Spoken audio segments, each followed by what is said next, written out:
So this is my Deckard's PKD blaster that I currently own.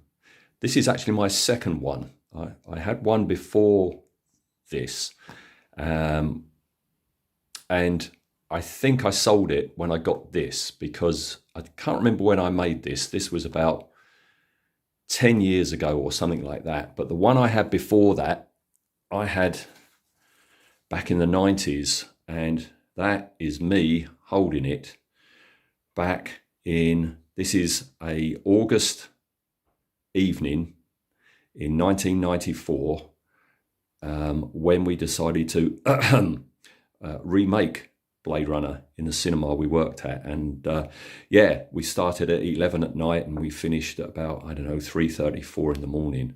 That's me as Deckard. That's me in my drover's coat. The most accurate thing to Blade Runner in the whole thing was that blaster. It had the clear amber grips, but I think the rest of it was a one-piece casting, and very crude and very basic. And basically, I upgraded to this one because it was more accurate, but it's not accurate. This is not accurate at all. So I thought, because I'm into Blade Runner still, it's time for an upgrade yet again.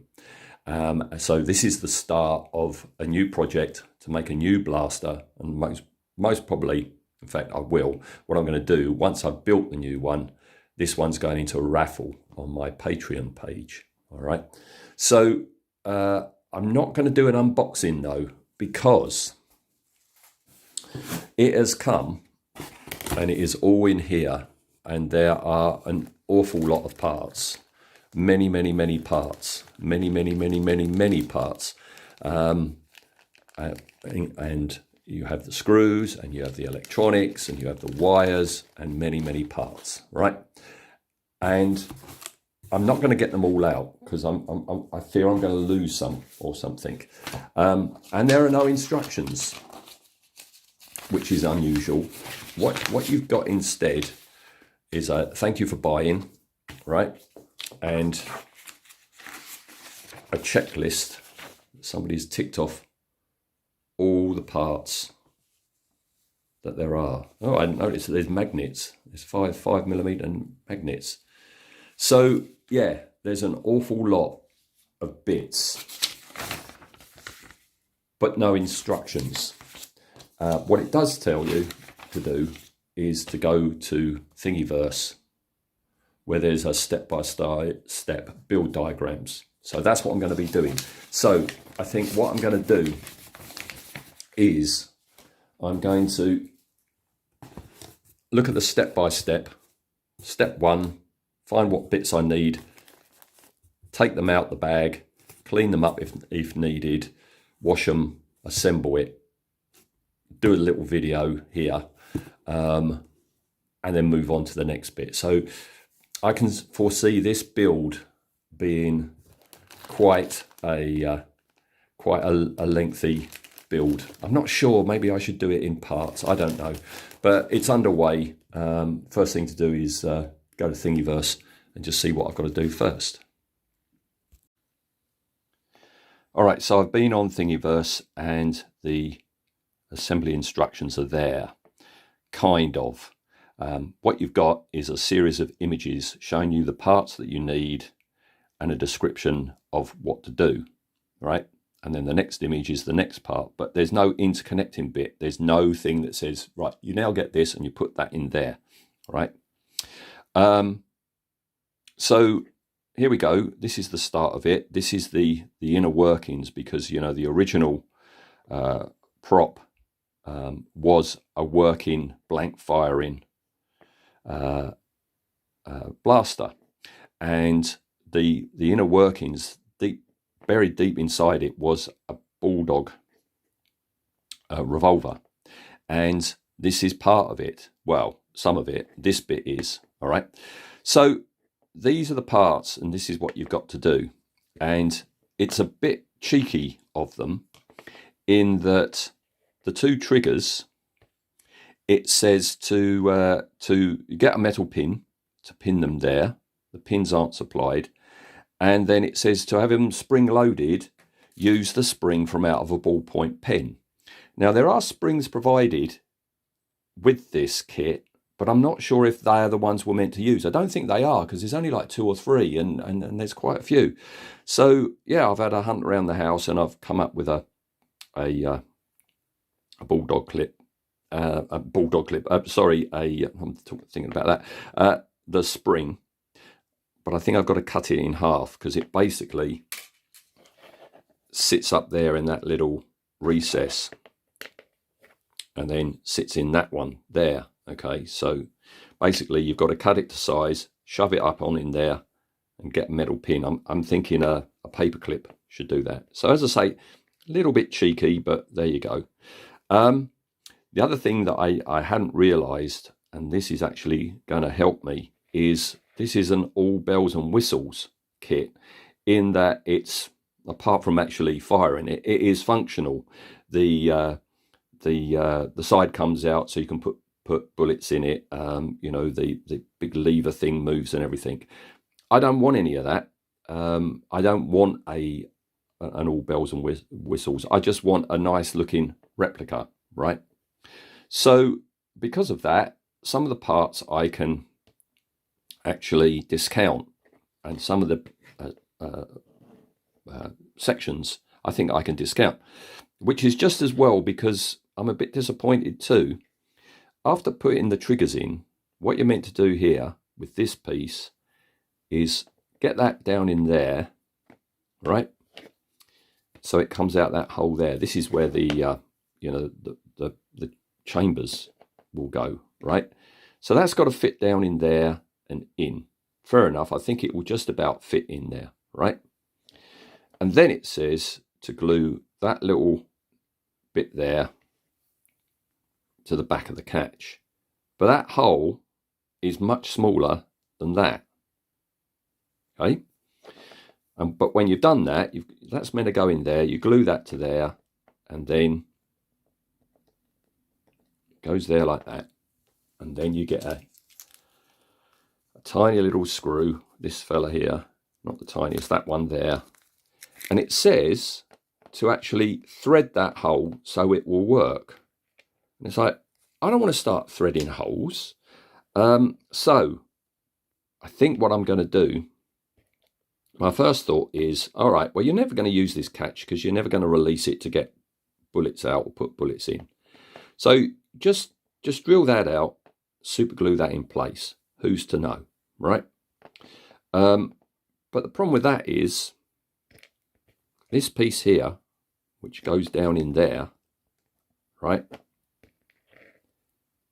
has that little spindle which comes through that hole, which I guess is a locating place for the bullet chamber, right? I don't know though, because the next step is to do that, and there's no thing about put it in, pull that back, put it back. I think what I've got to do is put that in there, then push that in and put it across, right? So I think what I'm going to do for now, I'm going to deal with the triggers. Okay, start with the triggers, get that all in, find the next stage, get that all cleaned up and ready, and we'll see how it goes. There was a fair bit of faffing to put the spring in place, push the trigger down, hold it down in place, and with your other hand try and get the paper clip lined up through the holes. But eventually, with much cussing, managed to do it. So that's them in, and they've just been secured with a blob of super glue. But yeah, I now have working triggers. And yeah, I've been looking into it more, and basically because the bullet chamber comes down like this, and I'm not going to have it do that. This is like a retaining little, this bit here comes out that hole there. When you slide the catch back, that pulls it back and it falls out. I don't want it to fall out, so therefore I'm ignoring that. And what I'll do is, once I've cleaned that little piece up, I'm going to put it in place and use that screw. And then part 1 is done. And then attention turns to part 2. And these are the bits. So that's the bullet chamber. And then these are some of the bits you need, right? But not all of them, because I'm not going to be using it. All right. So yeah, you're meant to find yet another pin spring and put that in there. But basically, no, I'm not. What I'm going to do is, do it this way. What I'm going to do is that slides down in there. That goes down in there. And then that all fits in there like so. All right, so anything to do with securing that in place, screws, pins, whatever, I don't need. I'll just glue it in place. And it all lines up, look, very nicely. So that's the next job, is just get all that in place, put that catch on, and I can move on to step 3. So that's the inner guts of the Bulldog revolver grip just there, which is held in place by a couple of pins. Next thing I've got to do is put the trigger guard on here, and then the outer shape of the grip, kind of like somehow like that. And this is the start of using Allen screws M3 times 20 and M3 times 12. Well, it's looking much more like a real world weapon now, isn't it? So let's start making it not. So this is the top of the blaster, right? And what I have to do is put in there this piece, which gives you that lovely affair. All right, so those 2 holes there match up with those 2 holes there. Okay, and then basically this sits along here with that hole there matching up with that hole there. Right, so the whole thing has to slide along. Okay, and then that dummy barrel sits up top, right? So that's the plan, except on a dummy run I've tried to, but look, I've got this muck which I wasn't aware was there, and it's messing things up, so I've got to remove that. I don't know why that's there, but I've got to remove that before I can move forward and attach that. But once I have, then it's bringing in all the lovely pieces that are gonna make it look like the PKD. Right, with this upper part on, it's starting to look like what it's supposed to do, isn't it? So this is very strange, actually using grub screws and Allen screws to assemble a model kit, but we're getting there. I think the next thing to do is work out how this affair, which goes in there all the way through, and this curvy bit you see in that slot, how that works. As I say, I'm not having it functional, but there's got to be some form of functionality, because this part has to be able to turn, because when you put it in, basically it's going to be going in there somewhere, and then after the cover, the black cover that goes on there, that's then when that swings down into place. So yeah, I've got to work out this affair now. So pretty much done with this side, so time to flip on over, and then this piece fits on there, and then fitting on there is the screwdriver bit with the lights in.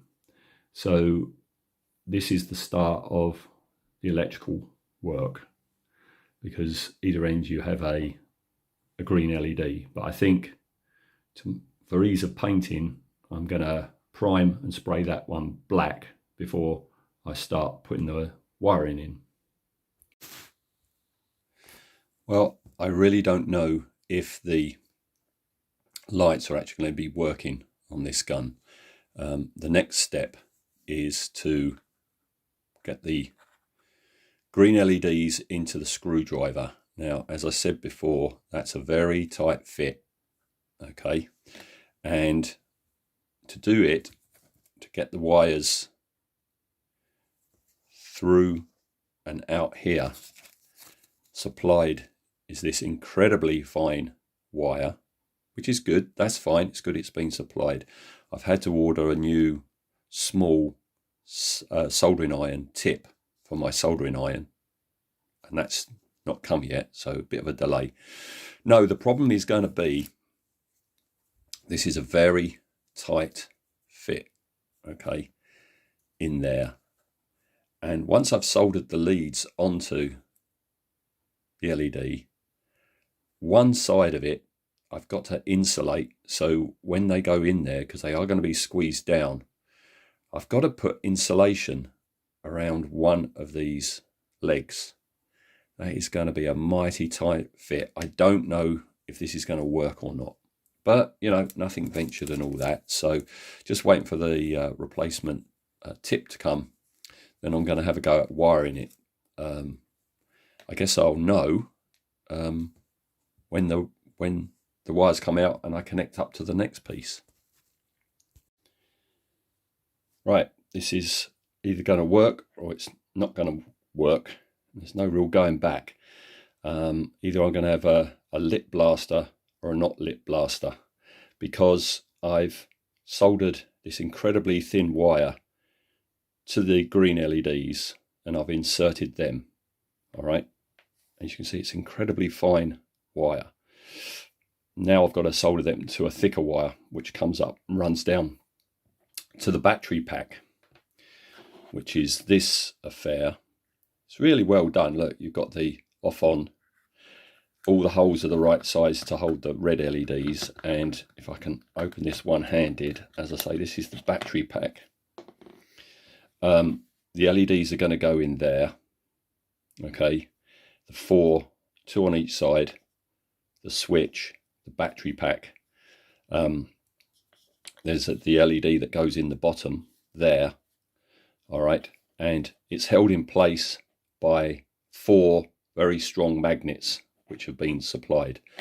So the next bit's not so tricky, and that's the wiring of the 4 LEDs in there, because you know that's here it is, the supplied wire for doing that.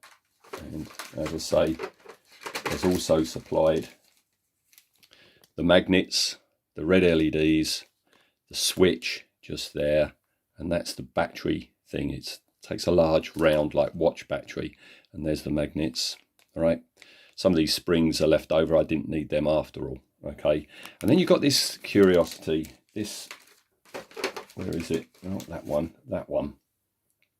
This white cable, right?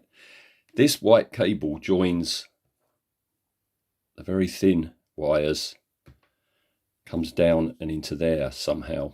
Not sure how. I haven't got that far yet. But in some photos, when you look at the Hero blaster that was used in the film, yeah, it is indeed coming down the side, kind of like that, from that piece down to there.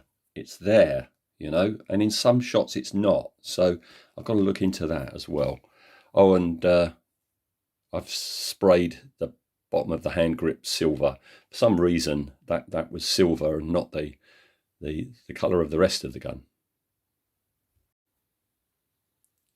Well, the working electronics, unfortunately, are not happening. These wires are so thin, and what you've got to do is strip them back almost to the black shape for it to fit. But the wires are so thin this red one here, I started round about there, but every time I stripped the insulation off, I had like one tiny sliver of metal left, and I kept going and kept going, and now I've got to here, and one of them has fallen off somewhere inside. So scrap it. I'm not going to have working lights. If the green LEDs aren't working, I'm not going to bother with the red. So this accelerates things now. All I've got to do is glue in the switch, glue all the LEDs in. I don't even, because I'm not using the battery pack, I don't even need to insert the magnets. I can glue this part straight up into the top of the battery pack. Yeah, so next thing is spray up the bulk of the gun. Right, so not having to do all the gubbins in there is speeding things up now. So I've just cut the ends off the diodes, and I've super glued them all in place. I can move on now, switches in as well, as you can see. All right, I've drilled out the holes. They weren't quite big enough on the now iconic clear orange hand grips, and that's a beautiful bit of casting. Very happy with that. And then anyone who might be watching this that frequents the Prop Summit Blade Runner Facebook group and help me out with the colour on this. Thanks very much for your advice. I did ask, is there a rattle can that is similar to the metallic that the Hero Blaster was? And though no one came up with a actual brand, there were two suggestions. One was spray paint that you spray barbecues with, which I didn't want to risk because I thought that might be a bit gloopy. It's not designed for models, and it might fill in all that lovely lettering there. The other thing was to spray it gloss black and then use graphite powder. And I nixed that idea as well because A, I've never done it before. B, apparently it's messy and I don't want it getting too messy. So what I did was I discounted car paints, because car paints, yeah, you get some good metallics there, but they're designed for car-shaped objects, and therefore the metal flakes, the glitter that's in the paint is very pronounced on a small object. And the only way you'll get rid of that is put a matte varnish over it, and that takes it away immediately, but I don't want that. But I've recently made Robbie the Robot, and I used Tamiya's gunmetal, which went on nice. The glitter quotient in the paint is very small, and it went on very nicely, but it's far too dark. But I Googled Tamiya metallic paints, and I found this one, which is Tamiya light gunmetal, and I think it's fine. That will do. Maybe at the end I'm going to put some watered down Nuln oil and just wash it over and wipe it off so it goes down into the recesses of the lettering, make them more pronounced. But no, I'm very happy with that. That's actually now looking metallic, and with the weight of the resin, it's quite convincing. So next step then, final step before putting the grips on and the silver thing on the bottom, is mask the two side panels up and spray them black. And then I'll be done. So I'll come back when I am done. One more little one before I come back with it finished. This is my masking up for spraying the black after the problem I had on Deckard's sedan, where I used cling film to help block out the bits that needed covering up, and then the paint reacting to the cling film, which reacted to the plastic. I've played it safe this time, so I've just used masking tape, a thin Tamiya one, a regular, bog standard domestic one, and an awful lot of paper to mask it up. Okay, here she is, all done. The amber grips went on fine. Lovely bit of casting, no air bubbles in them whatsoever. Beautifully clear, so you can see the Bulldog revolver inner hand grip inside.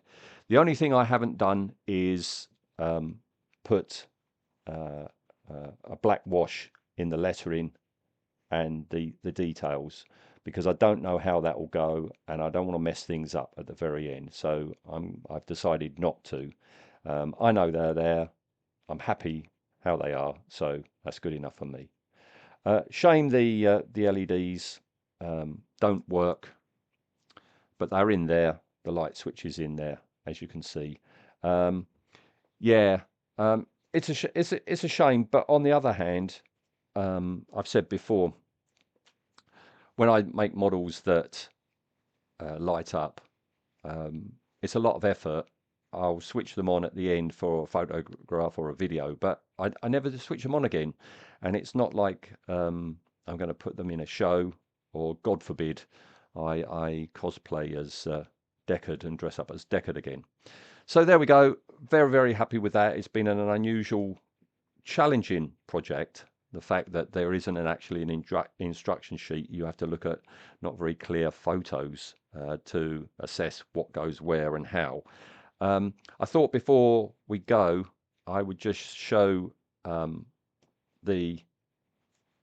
my previous one that I had and do a little compare and contrast. And it's really funny because I remember when I got this one, I got it as an improvement on my original one. And I wish I kept that original one, because I thought this was a big improvement, but it's not until I've seen this one that I realize how much of an improvement this one is on that one. Okay, so I'm glad I've got that. And having said that this is inaccurate, I'm now going to give it away, because I don't need it anymore. And what I'm going to do is, on my Patreon page, which you will see a link to below, I'm going to be putting this into a free draw for one of my lovely Patreon people. They can have that for nothing. Don't even have to pay for the postage. And the giveaway of things is going to continue, I've decided. So yeah, if you're over on Patreon, you stand a chance to win something built by me. Also over there, I document exclusively on there scratch builds and other projects. You'll never see it appear here on YouTube or Instagram or Facebook or anywhere. They stay there. We also have a number of audio things over there. Me and Ian, we do a thing called Bit on the Side, where we'll ramble about stuff that might not be on topic. You know, we might be talking about TV shows of our childhood, favourite soundtracks, favourite confectionery when we were little. It could be anything. So, and we've got one coming up soon, our top 10 war films. We also do 2 semi-regular podcasts, one called Carry On Podcasting, where we're looking at the Carry On films chronologically, and then another one called Universal Podcasting, where we are taking it in turns in choosing a Universal horror stroke, monster stroke, supernatural thriller film, and taking it in turns and discussing that and voting about them. And that's a lot of fun. So yeah, now why not head over to Patreon, follow the link, for about like £3 a month. You can get all that and maybe get this. So there we go. It's been as I say, an unusual build, but I'm really glad I've got him. So thanks for watching, and see you next time.